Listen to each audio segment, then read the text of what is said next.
হযরত ওমর বলেন, একবার আমি রাষ্ট্রের হিসাব করছিলাম মোমবাতি ধরিয়ে অথবা শলাকার উপরে জয়তুনের তেল লাগিয়ে আমি একটা হিসাব করলাম। হঠাৎ করে দেখি রাতের বেলা দেশের প্রধান বিচারপতি হযরতে আলী আমার বাড়িতে আসার পরে সালাম দিয়ে জিজ্ঞাসা করলাম, প্রধান বিচারপতি, আপনি কি এসেছেন রাষ্ট্রের কোনো কাজ না নিজের কোনো কাজ নিয়ে? হযরতে আলী বলে, খলিফা, আমি এসেছি আমার পারিবারিক একটা সমস্যা নিয়ে। হযরত ওমর সঙ্গে সঙ্গে বাতিটা লিভিয়ে দিলেন। হযরতে আলীর মন খারাপ হয়ে গেল, কি গো, আমি দেশের প্রধান বিচারপতি, আমি এসেছি দেশের প্রধানমন্ত্রীর কাছে, আমারে দেখলে তো আরো আলোক সজ্জা বেশি করবে। আর একটা জয়তুনের তেল দিয়ে লম্ফ জ্বালানো ছিল, বাতি ওইটাও দিল লিভিয়ে, এখন তো অন্ধকার হয়ে গেল, আমি কি বলতে যে কি বলবো। হযরত ওমর ডাক দিয়ে বলে, প্রধান বিচারপতি আলী, মন খারাপ করবেন না, আমি আপনাকে আগেই জিজ্ঞাসা করেছি আপনি কি এসেছেন আপনার ব্যক্তিগত কাজে না পারিবারিক কাজে না রাষ্ট্রীয় কাজে? আপনি নিজেই বলছেন না আমি পারিবারিক কাজে এসেছি। আমি যে হিসাব করছিলাম এটা রাষ্ট্রের তেল পুড়িয়ে রাষ্ট্রের জনগণের হিসাব। তা আপনি আসলেন আপনার পারিবারিক ব্যক্তিগত জীবনের সমস্যা নিয়ে। জনগণের তেল পুড়িয়ে আমি কাজ করি, এ সময় আপনার সাথে কথা বললে জনগণের আমানতের সাথে খেয়ানত হবে। হযরতে আলী বলেন, এই দিন থেকে ওমরের প্রতি রাগ না মহাব্বত যা ছিল, ভালোবাসা, এগুলো আরো আল্লাহ বৃদ্ধি করে দিয়েছে। দেশের 1628 জন মানুষ যদি এভাবে আমরা তৈরি করতে পারতাম আজ, বাংলার মুসলমানেরা সুযোগ আল্লাহ সব সময় দেয় না, 54 বছর পর একটা সুযোগ অলরেডি দিয়েছে। এবার যদি হাতছাড়া হয়ে আবারও চোর ডাকাত আবার এসে যায়, 100 বছরে সুযোগ আর পাবেন না। আমি বলছি না আপনি এই লোকটাকে দেন, এই লোকটাকে দেন না, আপনি এমন মানুষকে আপনার রায়, আপনার সিদ্ধান্ত, আপনার ভোট, আপনার আমানতটা দেবেন যে লোকটা পেলে আল্লাহর কাজ করবে, রাসূলুল্লাহর কাজ করবে, মানবতার কাজ করবে। আর যদি না নিজেই মারিং কাটিং এর ওস্তাদ হয়, আপনার নিজের কপালে নিজে কোড়াল লাগাবেন না। সূরা হুদের 98 নাম্বার আয়াতটা বাড়িতে আজকে পড়বেন। يقدم قومه يوم القيامة فأوردهم النار وبئس الورد المورود।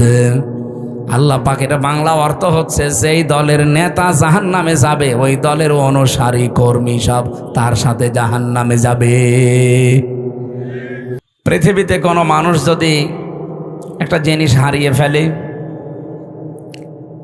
ওই হারানো জিনিসের বিনিময়ে আল্লাহ রাব্বুল আলামিন কমপক্ষে তাকে ডবল করে দেবে দুনিয়া আখিরাত মিলে। কোরআনের আয়াত এবং হাদিসের বর্ণনা অনুযায়ী পৃথিবীতে কেউ যদি একটা কষ্ট সহ্য করে, দুঃখ পায়, আর এই কষ্টটা যদি 3টা কারণে পেয়ে থাকে, তাহলে কমপক্ষে 10 থেকে 70 গুণ পর্যন্ত দুনিয়া আখিরাতে তাকে শান্তির ব্যবস্থা আল্লাহ করবে। ফাইন্না মাআল উসরি ইসরা, ইন্না মাআল উসরি ইসরা।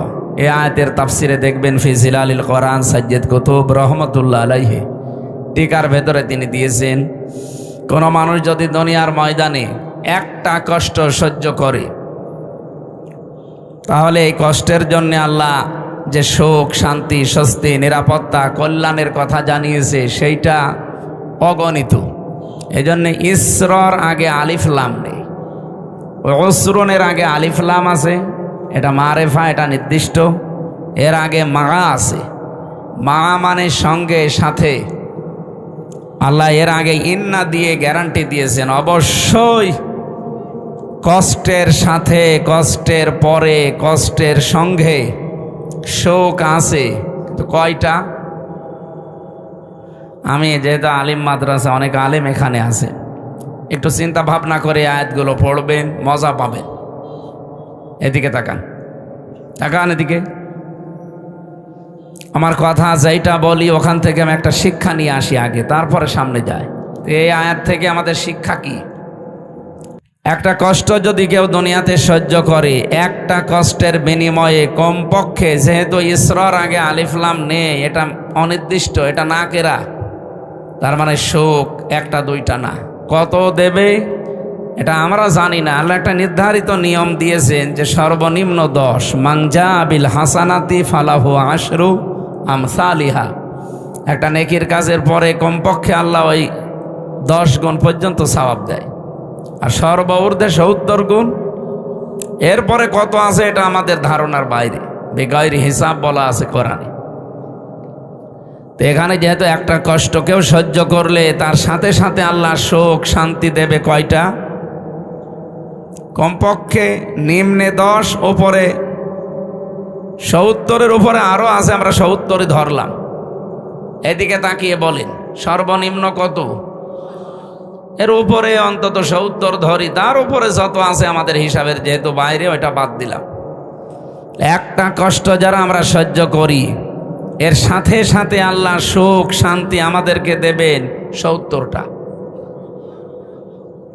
এটার ভেতরে কি আছে এখন আমরা বের করতে চাই।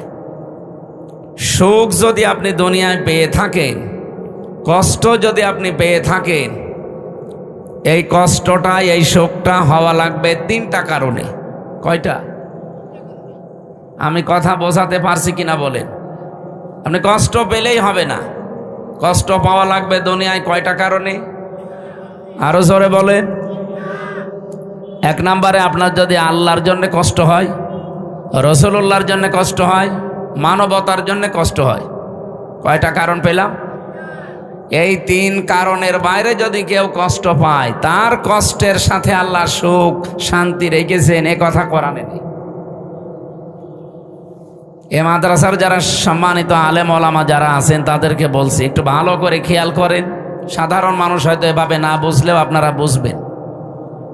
আপনি বলেন একটা কষ্টের পেছনে কারণ কয়টা? আরো জোরে। আপনি 3 কারণের বাইরে যদি দুনিয়ায় কষ্ট পান, আপনার জন্য কোনো শান্তি স্বস্তি নিরাপত্তা সুখ কল্যাণ আল্লাহ রাখেন না। বহু মানুষকে আমরা দেখি এই 3 কারণের বাইরেও তারা কষ্ট সহ্য করে। এই যে প্রেম যারা করে, ছেঁকা খায়, কষ্ট পায় না? যারা করিয়েছে ছেঁকা খেয়েছে একটু হাত তোলেন তো দেখি আল্লাহর ওলিরা। এই এলাকায় তো এসব নেই আলহামদুলিল্লাহ। আপনাদের এলাকায় মাদ্রাসা আছে তো এই জন্য এসব নেই। চালাক, এই যে কে যেন বলছে চালাক মাল, ঠিকই। যাই হোক, এই কষ্টের পরে শোক পাবেন না। পরকীয়া প্রেমে যারা আছে, এরা যদি একটু মানে কিছু হয়, কষ্ট পায় না? এই কষ্টের সাথে কি সুখ আছে? না। এটা হাসি না, আপনি নাম ধরেই বলছি, আমার দাদির বয়সী তো, এই জন্যে।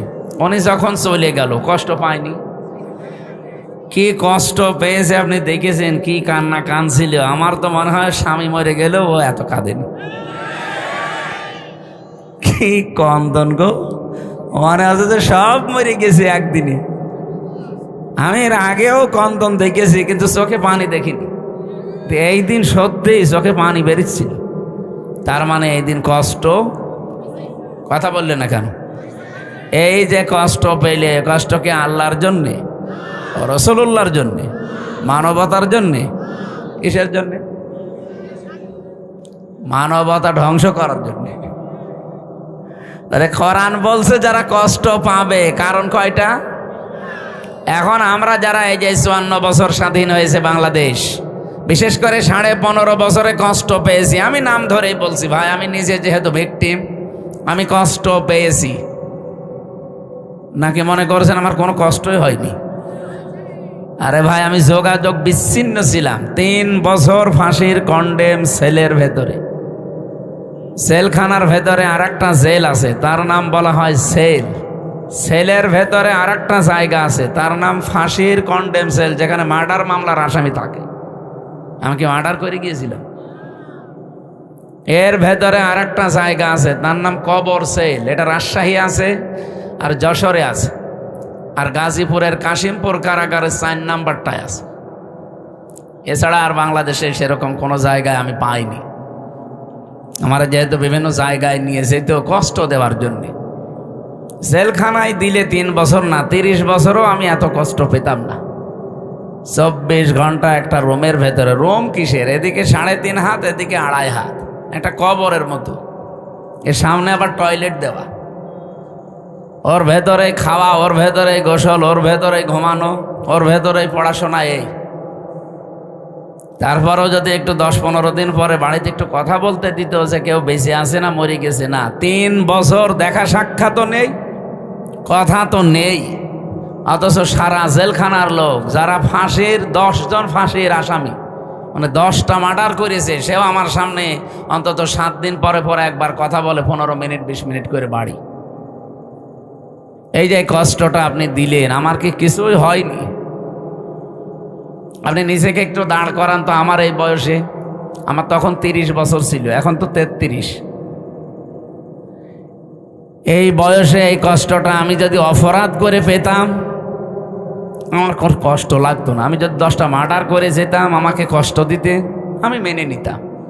আপনি আমরা যে মামলা দিলেন, ও মামলা তো শয়তানও বিশ্বাস করে না।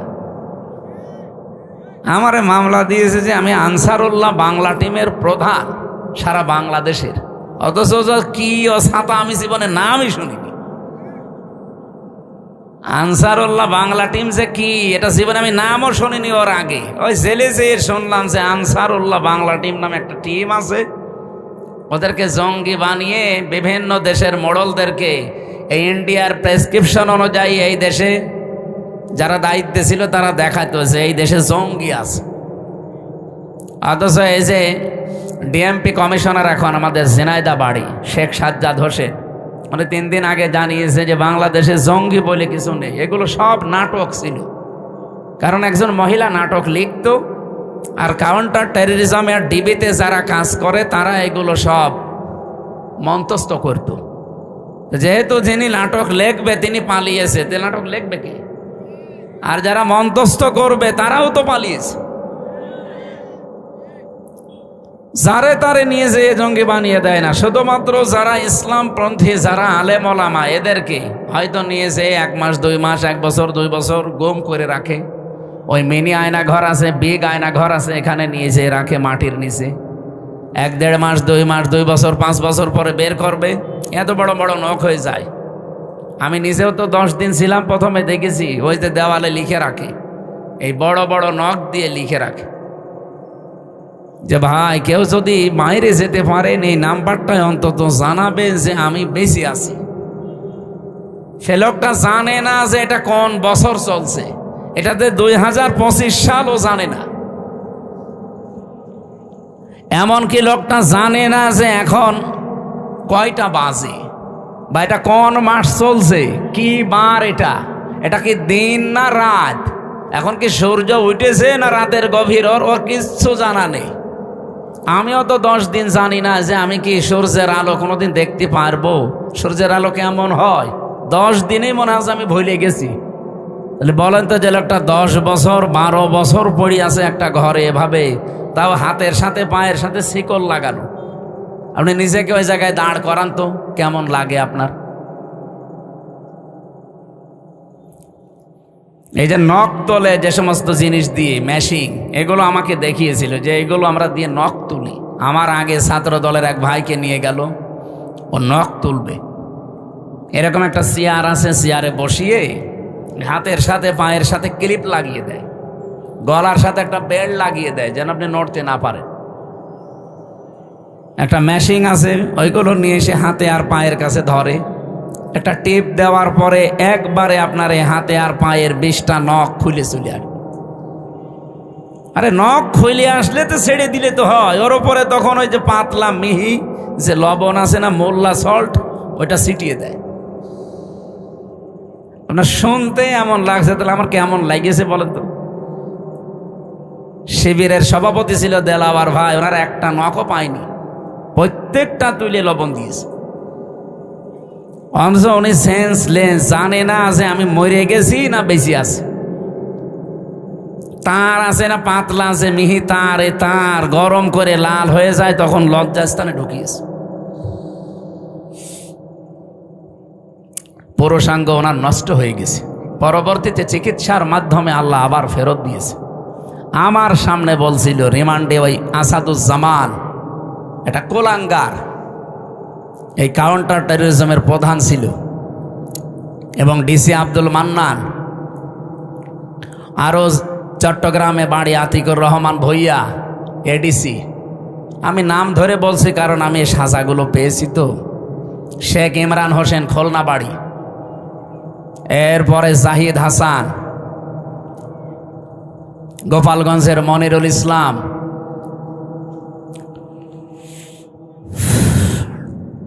ওই সময় ডিসি ছিল নজরুল ইসলাম মোল্লা, ডিবির এডিসি ছিল মশিউর রহমান। নামগুলো শুনলে একটু শান্তি লাগছে না? যে কত সুন্দর সুন্দর মুসলমানের নাম, অথচ এই মানুষগুলো আল্লাহ একজন আছে, আমার এই যে মরা লাগবে এটা বিশ্বাস করেন। আল্লাহর ভুল ধরতো আমার সামনে, কোরআনের আয়াতের বিভিন্ন বাংলা কটিশন বলতো যে আল্লাহর এটা ঠিক হয়নি। আল্লাহর এই যে মানে না, তাই আমারও ছাড়বে? এই 10 দিনে যে আমি কত গালি খেয়েছি আমার মা বাবা তুলে, আমি জানি আর আল্লাহ জানি। আর সাইদি সাহেবকে মনে হয় প্রতিদিন 50টা করে গালি দেয়। মামলা আমারে দিয়েছেন, আমার যদি দোষ থাকে আপনি খোঁজ করে বের করেন, আমারে কিছু বলেন, সাইদি সাহেবের গালি দেন কেন? এই মানুষগুলো একটা শুধুমাত্র এভাবে বসিয়ে রাখবে, একটা সুইচে টিপ মারলে 1 মিনিটে আপনি 120 বার ঘুরবেন। আপনার মাথার মগজ উলট পালট হয়ে যাওয়ার কথা না? ওই বাইরে যখন নিয়ে এসে আমার পাশের রুমে দিল, কি চিৎকার করে কান্না! এটা কঠিন ভয়ঙ্কর একটু বর্ণনা বললাম, এটা কিন্তু আমি ফেস করে এসেছি। এজন্য এখন আমার বুকে ব্যথা, মাজায় ব্যথা, পিঠে ব্যথা, ডায়াবেটিস, এগুলো একটা রোগও আমার ছিল না। সব এই জেলখানায় 3 বছরে হয়েছে, কারণ ভেতরে তো কোনো চিকিৎসা নেই। একজন ডাক্তার আছে 10,000 মানুষের জন্য, একটা ডাক্তার, মহিলা ডাক্তার, তাও সব রোগের কথা তার কাছে বলাও যায় না। আর যে রোগের কথাই বলি ছাতা একই ওষুধ দেয়। যদি বলি ম্যাডাম আমার হাতে ব্যথা, ওই একই বলবে। মাথা ব্যথা, একই বলবে। কেউ যদি বলে আমার ননু ব্যথা, ওই একই বলবে। মানে আমার সামনে একজন যে বলছে যে আমার এই জিনিসে ব্যথা, ওই একই বলি। মহিলা করবে কি? কারণ এই কথা কি ওনার সামনে বলা যায়? একজন পুরুষ মানুষ যেখানে 25-30 বছর বয়স আমার, আমি এই জিনিস দেখাতে পারবো তার কাছে? তাও একজন দেখিয়ে ফেলেছিল, মানে সহ্যের বাইরে চলে গেছে। কি করবে? জিনিসপত্র মানে মোটা হয়ে গেছে, ফুলে, চিকিৎসা নেই, ও জেলে খালি ওই একই বড়ি দেয়। তখন বসে এই দেখেন, কি দেখবেন দেখেন। এই কঠিন পরিস্থিতি তৈরি করলো যারা, কষ্ট বলেন তো সত্যি করে বলেন, একটু কি হালকা আমি পাইনি? এই 3টা বছর আমার কাছে মনে হয় 30 বছর যা বেঁচেছিলাম তার চাইতেও বেশি কষ্ট পেয়েছি। তাহলে একটা কষ্ট পেয়েছি আমার নিজের কোনো দোষের কারণে, কোনো অপরাধের কারণে। হয় আল্লাহর জন্য তারা কষ্ট দিয়েছে, রাসূলুল্লাহর জন্য কষ্ট দিয়েছে, অথবা মানবতার জন্যে। তাহলে কোরআনের আয়াত ছিল কি, কেউ যদি কষ্ট সহ্য করে একটা, কষ্টটা কার জন্যে? আল্লাহর জন্যে, রাসূলুল্লাহর জন্যে, মানবতার জন্যে। তার জন্যে কমপক্ষে মা যেহেতু আছে, যারা আরবি গ্রামার জানে বলেন তো মা এ শব্দের পরে আল্লাহ উসরুনের আগে আলিফ লাম দিয়ে এর সাথে নির্ধারিত করে দিয়েছে যে অবশ্যই একটা কষ্ট সহ্য করো দুনিয়ায়, একটা দুঃখ সহ্য করো, আমি আল্লাহ কমপক্ষে 10 থেকে 70টা সুখ, শান্তি, স্বস্তি, নিরাপত্তা, কল্যাণ দুনিয়া আখেরাত মিলে তোমার কপালে লিখে দিলাম।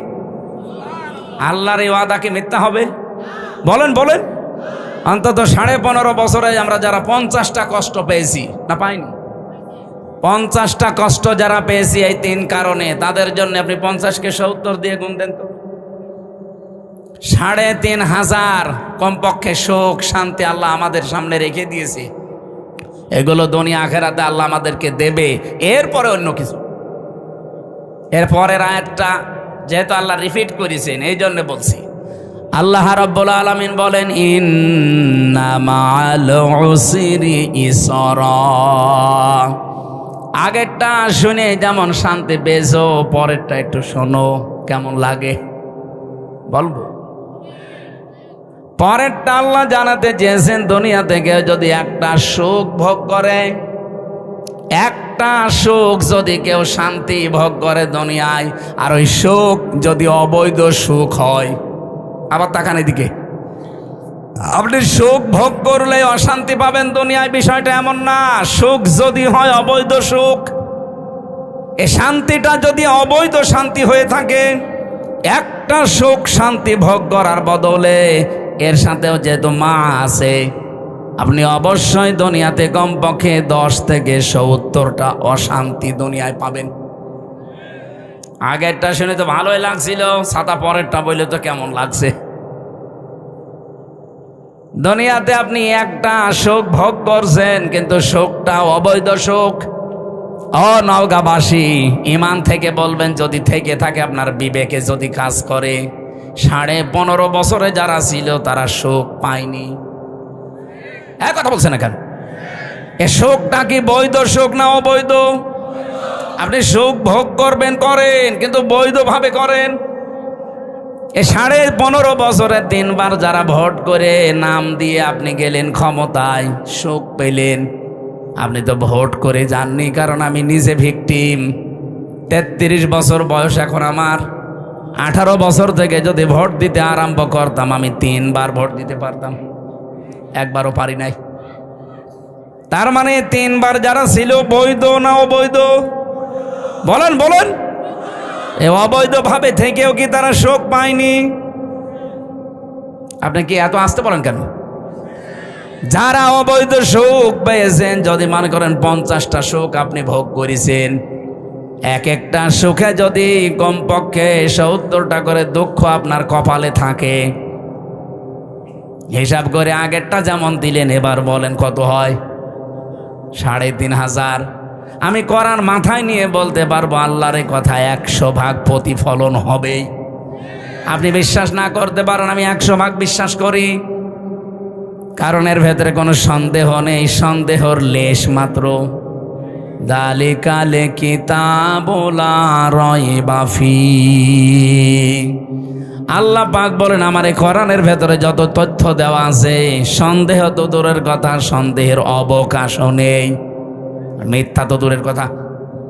তাহলে বাস্তবে যেটা বললাম কোরআন দিয়ে আপনি এবার নিজের জীবনে মিলাবেন। মাস্ট বি দুনিয়ায় যারা অবৈধ সুখ ভোগ করেন, এই যে পরকীয়া প্রেমী যারা আছে, তারা কি সুখ পায় না? সুখ না পেলে 2-3টা ছেলে মেয়ে রেখে চলে যায়।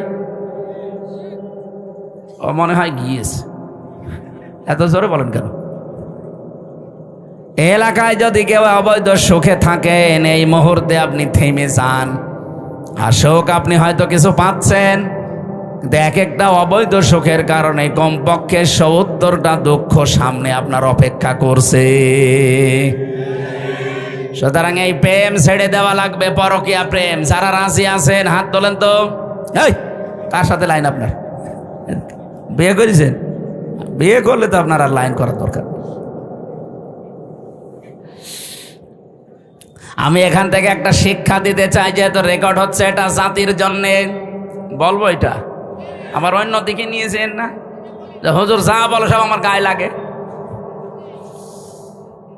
যেহেতু অবৈধ সুখ ভোগ করলে এক একটার জন্য শাস্তি কয়টা? আরো জোরে। করেছে তাদের এখন শাস্তি আপনি দেখতে পাচ্ছেন। এত কিছু তারা করেছিল, এখন ভোগ করতে পারছে না। কয়েকদিন আগে সিঙ্গাপুরে ছিলাম, মালয়েশিয়া, কয়েকটা দেশ ঘুরছিলাম। দেখি এই দেশ থেকে যারা পালিয়ে গেছে, ওরা কিন্তু ওই দেশের সাহেব পাড়া বানিয়েছে, সেকেন্ড হোম ওদের আছে, তো থাকতে পারে না, তালা লাগানো থাকে হচ্ছে হোটেলে। আমি সেই হোটেলে উঠেছিলাম, নিচে নেমে দেখি 2 শয়তান চা খাচ্ছে। কি গো হুজুর, আমরা আগেই পালিয়েছি। আপনি পালাইলেন কেন? আপনার না 620টা বাড়ি। ওই যে চট্টগ্রামের একজন ছিলেন না, কি মন্ত্রী যেন, ভূমি মন্ত্রী, 620টা বাড়ি এসে শয়তান। একজনের বাড়ি লাগে কয়টা বলেন তো? আমার বাবার একটা বাড়ি, তাই আমি থাকার সময় পাই না। আর ওই শয়তান এই 5 বছরে 620টা বাড়ি বানিয়েছে। আমার মনে হয় এই 9 মাস যদি থাকতো, ও আরো 200 বাড়ি বানাইতো। তো বানিয়ে কি করলেন? একটাও তো থাকতে পারেন না। এখন এই যে হোটেলে থাকা লাগে, কয়দিন থাকবেন এভাবে? সাহেব পাড়ায় থাকতে পারেন না, হলে থাকবো ওখানে। বাংলাদেশের 20 লাখ মানুষ এই মালয়েশিয়া আছে, আমার পিটিয়ে ভর্তা বানিয়ে ফেলবে। অবৈধ সুখ যারা ভোগ করেছেন, আল্লাহর কসম, এক একটা অবৈধ সুখের জন্য 70টা করে অশান্তি পাবেন দুনিয়া আখেরাত মিলে। এর বাস্তব প্রমাণ আমার কুষ্টিয়ার হানিফ আর ইনুর বাড়ি। ওই আগস্টের 5 তারিখে বিকাল বেলা তো একটা নাজিল হয়েছিল আযাব, আবার এই ফেব্রুয়ারির 5 তারিখে আযাবুল বুলডোজার নাজিল হয়েছে, পুরাটা মিশিয়ে দিয়েছে। অথচ কি দাপট ছিল দেখেছেন? আগস্টের 5 তারিখের আগ পর্যন্ত দাপট কি গো! ক্ষমতা ভোগ করেছে, কিন্তু ওটা কি বৈধ না অবৈধ? আমরা চাই আপনাদের, আমি হিতাকাঙ্ক্ষী, কে কোন দল করেন এখন আমার সব চিন্তা বাদ, কারণ আমি কোরআনের আলেম। কোরআন যেহেতু সবার, আমিও এখন এক কথা বলেন না কেন? কেউ নিজের দিকে টেনে কথা বলবেন না, আমি সবার জন্য বলছি। যেহেতু অবৈধ সুখ ভোগ করলে কি হয় আমরা এখন হাড়ে হাড়ে টের পাচ্ছি, দেখতেও পাচ্ছি। আগামীতে যারা চেয়ারে বসবেন